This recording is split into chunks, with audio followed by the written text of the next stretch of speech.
Happy Monday! What is happening?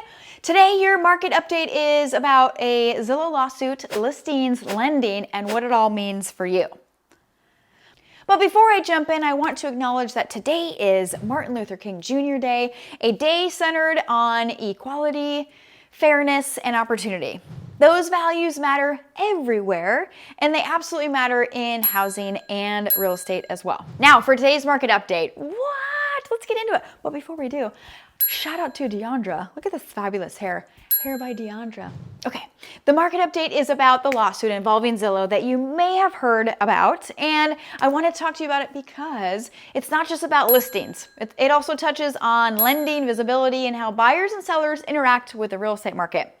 If you haven't been following it yet, this is one of those good to be in the know moments. And so that you guys know what's going on, okay, we'll break it down in real terms.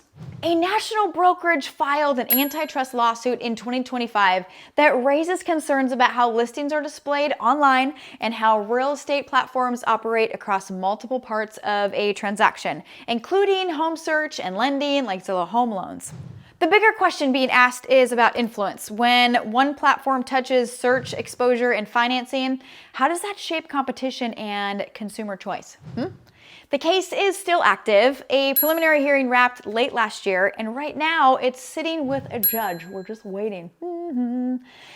No final ruling yet, but the industry is paying close attention because the outcome could influence how listings are marketed and how buyers and sellers engage with platforms moving forward. The article that I read also calls out pocket listings. So let's talk about that because this is where Washington works differently, okay, you guys? Here in Washington, under the Northwest Multiple Listing Service, the MLS is the starting point. Sites like Zillow and Redfin are portals. They reflect what's already in the MLS. Listings don't originate there. That means that the idea of publicly marketing a home while keeping it off of the MLS doesn't really work here.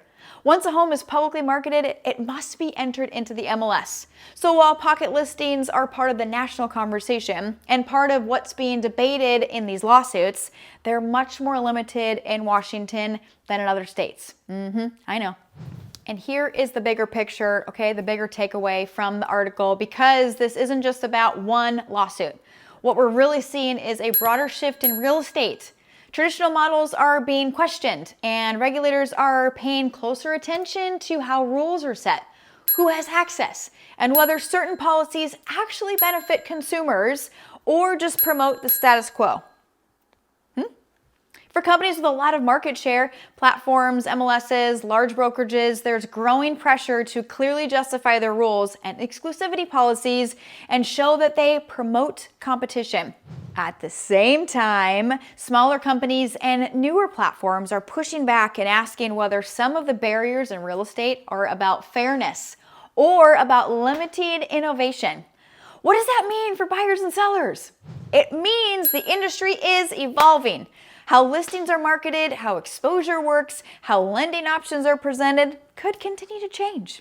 And that's why understanding the rules in your local market, you get a local agent to help you out with that, especially here in Washington, and having a smart, compliant strategy, that matters more than ever. I share these updates because my job isn't about opening doors and selling homes. On my channel, it's about to stay informed and help you understand how bigger industry shifts could impact your buying or your selling decisions.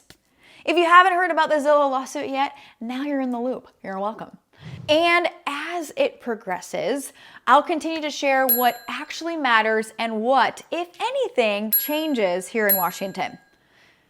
Some exciting news, I've been seeing more engagement and new subscribers lately on the channel. Yay! I truly think it's because people want to stay in the know on all things real estate, not just the surface level stuff, because there's no fluff. So if you have friends, family, coworkers, neighbors, honestly, that gas station attendant or the crossing guard at your kid's school who's been talking about buying or selling, send them my way. Will you call me? Share my channel so they can stay informed and feel confident about what's going on out there. Or we can talk about it too. But like, subscribe, and share if this kind of info is helpful. The goal is to grow, get the word out, and keep people in the know. And since today is Martin Luther King Jr. Day, it feels especially relevant to be talking about transparency, access, and opportunity in housing. Because these principles still matter, and they still shape how this industry evolves. I hope you have the very best Monday and an even better week, and let's keep on keeping on, you know? Okay, see you guys later. Peace.